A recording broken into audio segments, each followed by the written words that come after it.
As we're alive. Welcome, folks. Chumash and Rashi, the Torah portion, the weekly Torah portion.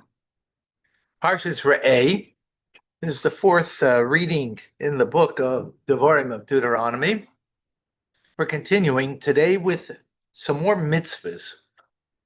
In the beginning of this book, a lot of rebuke towards the Jewish people who are about to enter the land of Israel.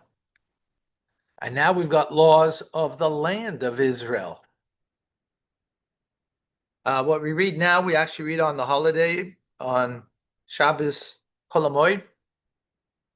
Let's get right to it. L'chaim, l'chaim, everybody. I made a blessing already. Okay. Aser to aser, a tenth, you shall take a tenth, meaning tithing. We're learning the laws of tithing now.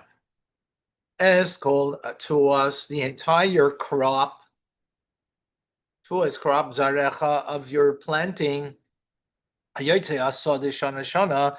will yoytze come out, meaning yield your field year, meaning year after year. Rashi, remember we are trying to help everybody here to learn the language properly. So this is a continuation from yesterday, where we ended off speaking about not to cook a tender young animal in its mother's milk. So it continues, do not cook a tender young animal, tithe, you shall tithe. Why is this previous mitzvah, which have got to do with the laws of eating kosher, why are they juxtaposed to the laws of tithing your field? So God said to Israel, to the Jews, to the Israelites, don't cause me to cook the tender young of the crop while they're still in the mother's inside.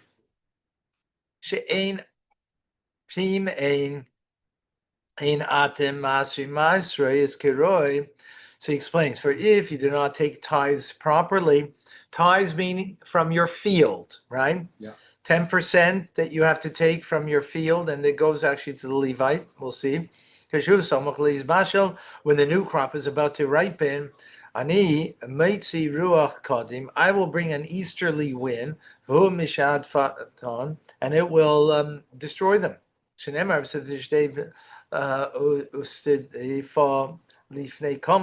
The blighten, destroy before it becomes ripe grain. Likewise for first fruits. Are they comparing the grain to the animal? What he's saying is, you must cook start off with the animal, the tender animal. if you're not going to give, so I'm going to give, right? In other words, just like the tender young, right? That they're still in their mother's insides, meaning when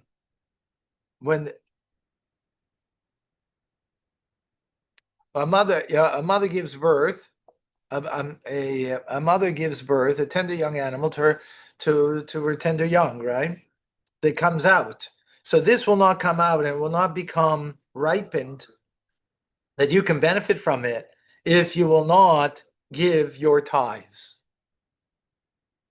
Shana, year by year. Mikan, from here we see shein masrin min achadash, that we do not tithe from the new, al hayashin, for the old. In other words, when a new year comes, the tithes have to be from that new year, right? It's obvious that that every year, it means new crop that you have to tithe. But let's say, the new crop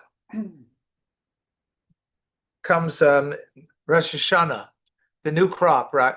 Or Pesach, it's Pesach, the new crop, right? So what if I have tithing from the previous year? So I'll take 10% from there. No, you have to take from the new crop after Pesach. That's what it means. Shana, year. Every tithing for its year.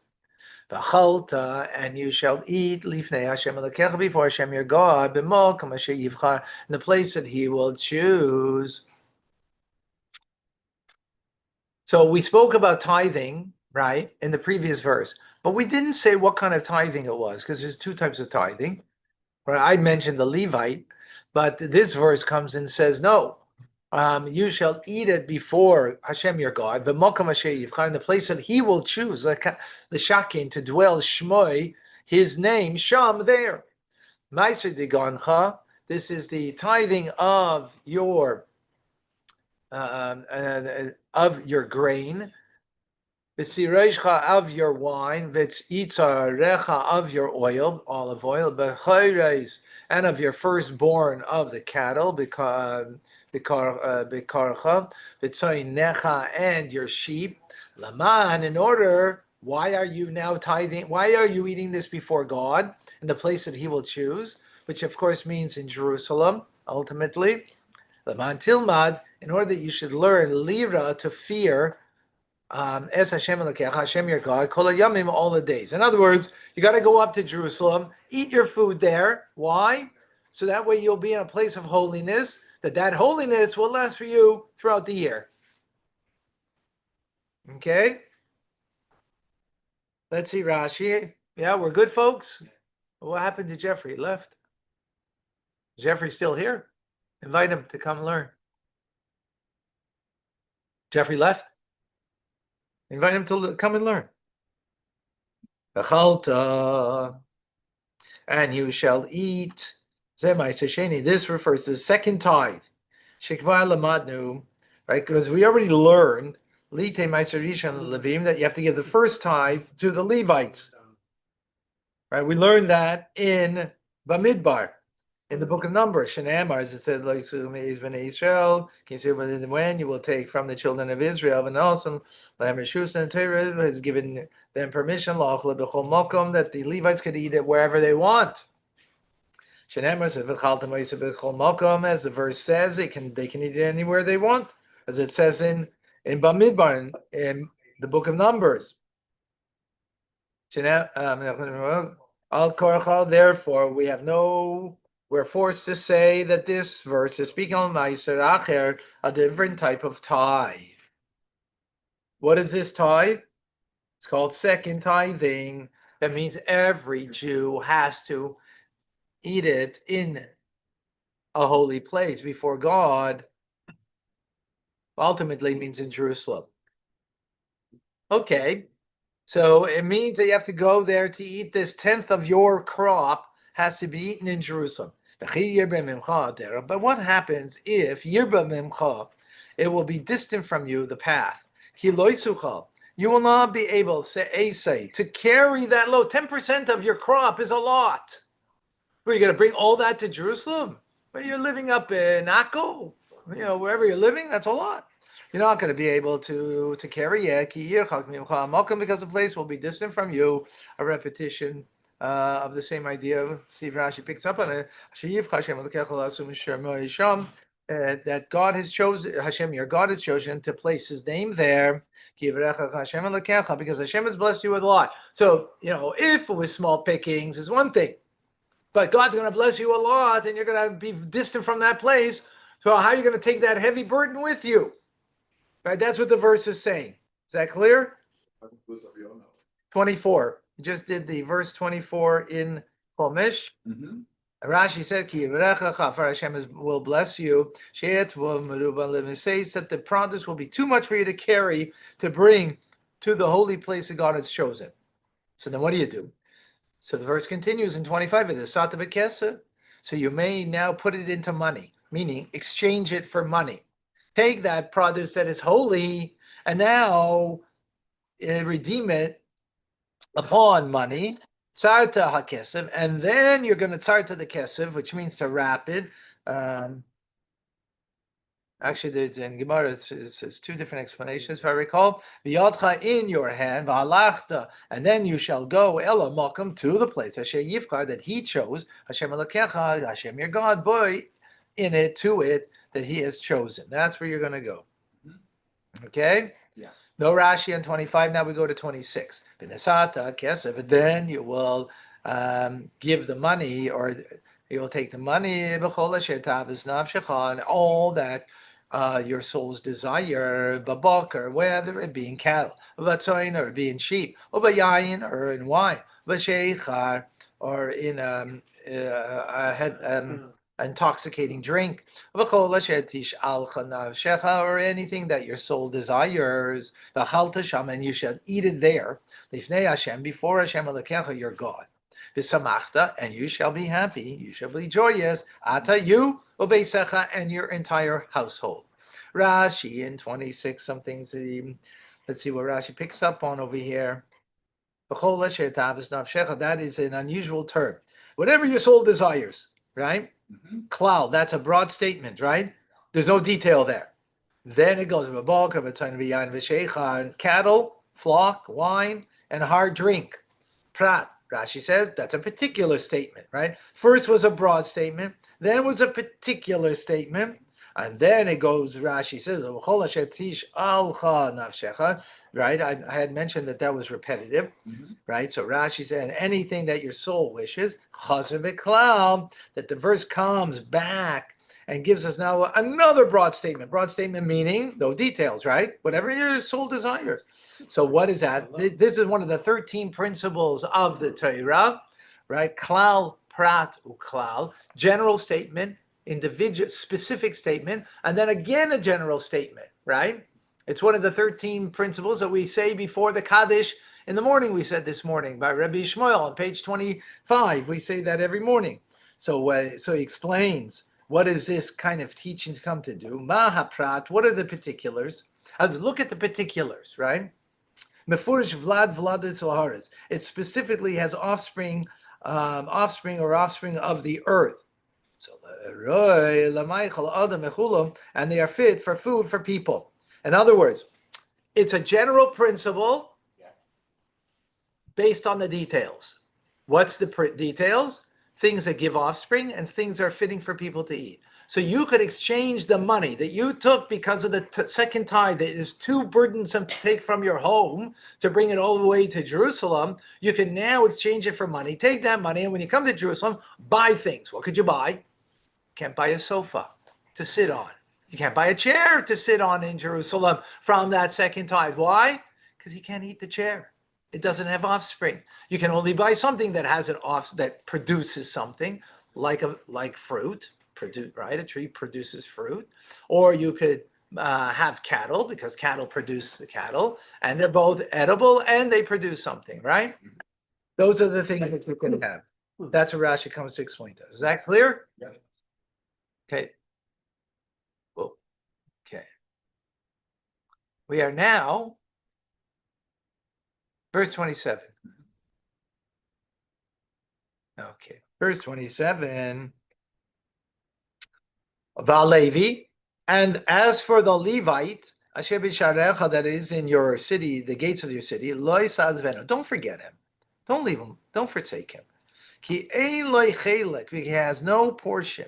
Benachla, and an inheritance. Imach, with you.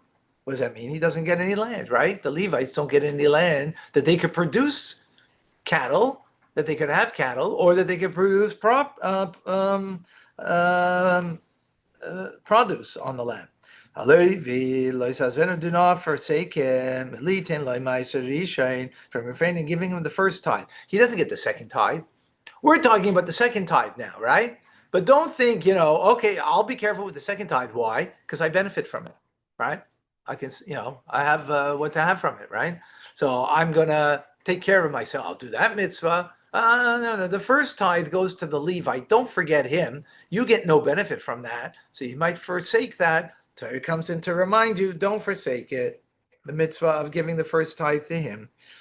I'm coming to collect, folks. I'm a Levite. Hi.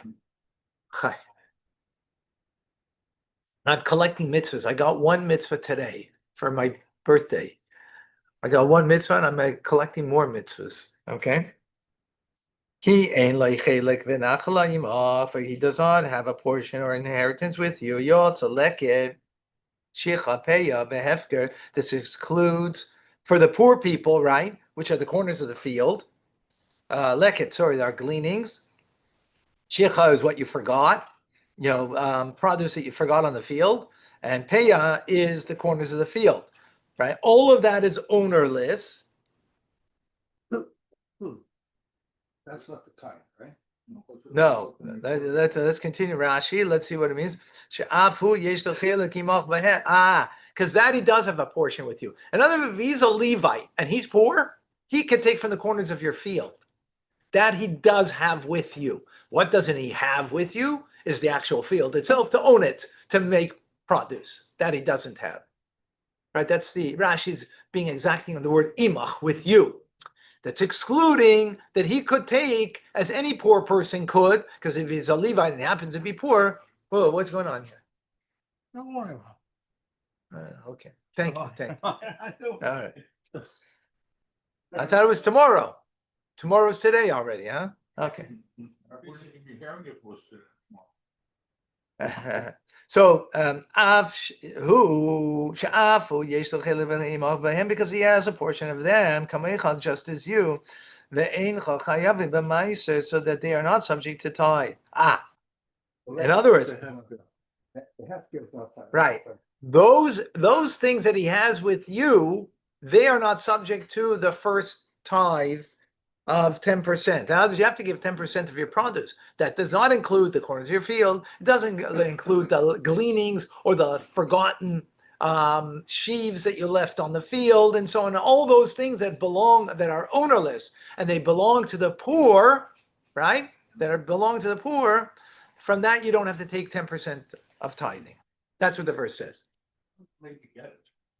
Go to the field to get it, or Yes, he goes door to door. Just like I just went to somebody to get a mitzvah.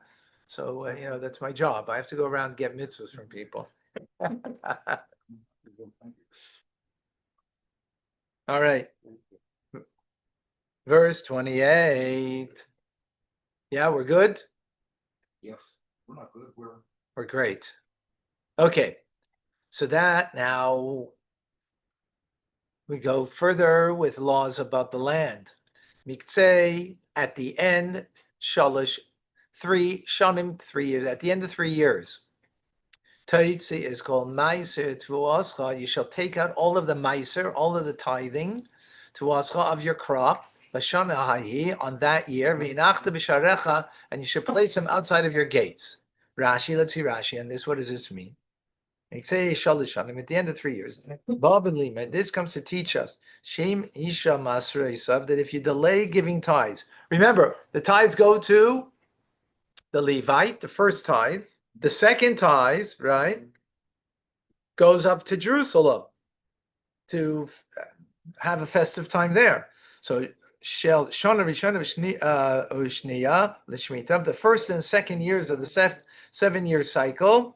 Shivare Minabayas, and then you have to eliminate them from your house. Bishlishis in the 3rd year, at the end of the 3rd year. That's on the day before Pesach, which follows the 3rd year. You have to destroy it. In other words, there's a time limit until when you could give the Meiser to the Levites and that you could take it to Jerusalem. If you didn't do that, thank you. If you didn't do that, then you have to destroy it. You can't any longer, right? What's the simple understanding of that? Is God wants us to go up to Jerusalem. He wants us to go to a holy place, right? Month of Elul is coming. We all have to go to the Ohel before Rosh Hashanah, right? You have to take and go. You got to go before the new year to get New Year's of blessings. So back then, is that you went in a festive manner, right? Taking food there. It wasn't like, you go there for just to pray. Go to celebrate. Fabring. They had a fabring in there. And and God wants to make sure that you're going to do it. So at least once in 3 years that you're going to do it, going up to Jerusalem for the festival to celebrate. And therefore, and if you don't, well, all that food that you could have benefit from, you can't anymore. You have to get rid of it. Okay? In terms of the appointed place outside the gate, is the place where you would just put the produce on? Well, I didn't catch the question. In terms of, it says here, in terms of the time, whatever part of the time of your crop is left in that year, place it outside the gates. It's just an arbitrary location, or it's a special location where. So man, the way cities were back in the day, right? Folks, look over here for a second. Over here, smile. The way I got you. The way things were back in the day is that you had an entry to a city, right? Or even to a town. There was an entry. That's what created the sense of that community, that you had an entry point. So Bisharecha means the gates of that city, right? Okay, verse In your gates. verse 29, last verse. Levi, and the Levite will come, because he has no portion, v'nachala, an inheritance imach with you, as we said. Furthermore, v'ager, and the convert, v'ayosem, and the orphan, v'almana, and the widow, asher bisharecha, that are in your gates of the city, right? What does that mean? In other words, you're responsible for them, right? Because they're in your city. V'achlu, and they shall eat. V'asaveu, and they should be satiated. Lama'an, in order, yivarechecha, he shall bless you, Hashem Elokecha, Hashem your God, chol ma'aseh yadecha, yadcha, and all of the actions and all of the work of your hands, asher ta'aseh, that you will do. So in other words, give to the Levite, right? Give also, not just the Levite, but there's other people that are down and out. Make sure that they're taken care of in your community. Rashi in 29. Halevi, the Levite shall come, the Yitom Maserisha, and take the first tithe. Right? 10%? Right. So you might think, because the verse is including all of them together, right? It says the Levite, and then it goes to the convert, and so on. No, there's a separation here. Rashi is coming to say he's taking that which is his, right? Vager va'yosem, and the convert and the orphan, Yitol Ma'aseh will take the second tithe. When is that? Shuhu shel ani shel shana zu, which belongs to the poor in the third year. Got that? Yeah. The first 2 years, the second tithe belongs to who? People. The person's whose property it is, right? And what do you have to do with it? Nothing, you can't buy a sofa. What do you have to do with it? You have to celebrate. We have to where? Jerusalem, right? Either that produce, or you can exchange it for money and take that money now, buy produce, right? Right? Good.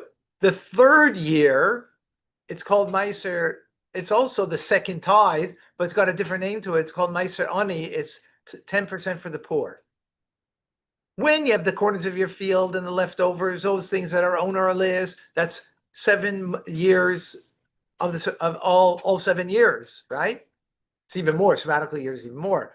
But on the third year, in the 7-year cycle, there's 2 3-year cycles, plus the sabbatical year, the 7th year. So the first 2 years, second tithing is for you to go to Jerusalem.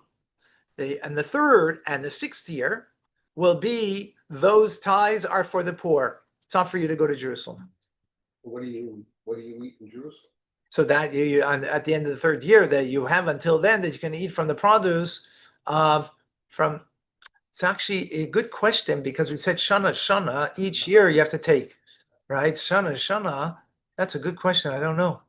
I have to think. We have to look that up. Very good question. Hazel is asking a very good question, because we say they have to take from the tithing of that year. That was the first verse we said, shana, year. And Rashi explained, you have to take the tithing of that year from the new crop, don't take it from last year's crop, Yeah, right? well, in the last Rashi also contradicts that shana. Huh? How? Where? Rashi in 28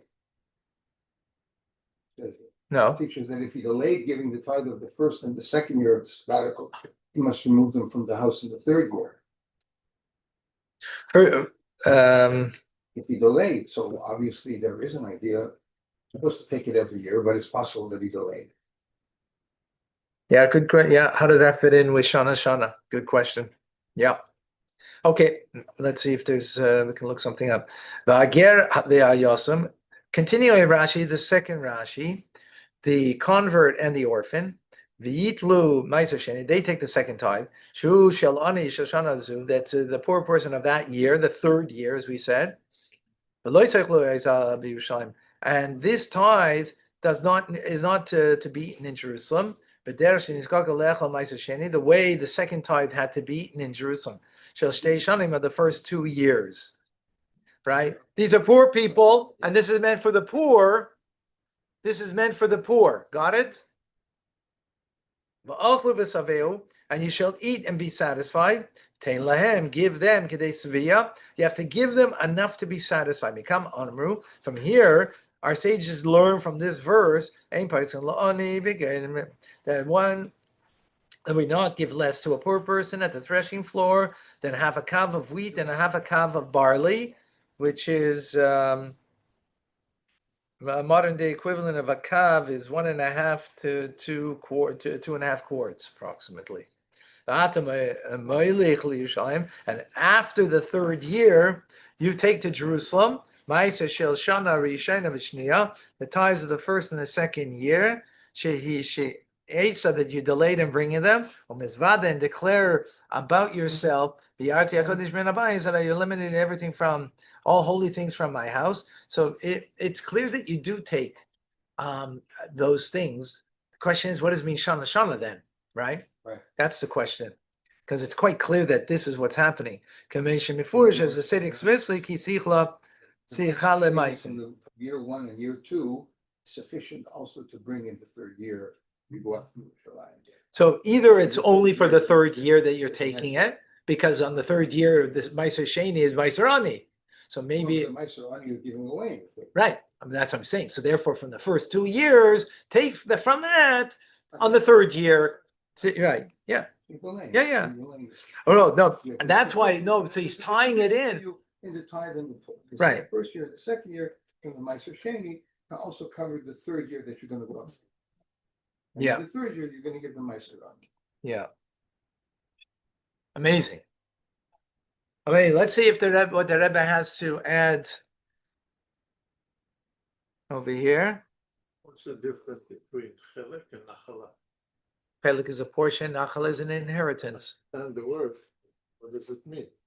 Oh, As far as dividing the land, what's in reality?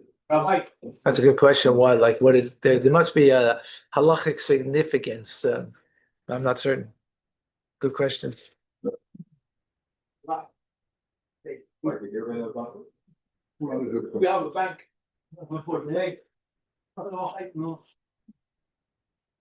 We need the next otherwise. It says shana b'shana, Shana, not Bishana. shana. But when it's Shnat Shemitah, I cannot do it. Right. So there's an exception. In the second series, there has to be enough in the 4th year and the 5th year to cover the 6th year and the 7th year. Oh my gosh, But there's nothing here on today's. Going to be How's it work? No, but it's not only old, it's also animals. Not just fruit and vegetables. So animals that, yeah. At least they're all fit together. They're all fit together. And what makes it possible?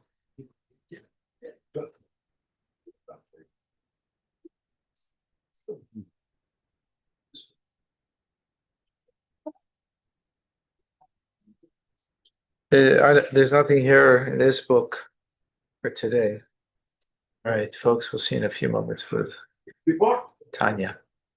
Oh,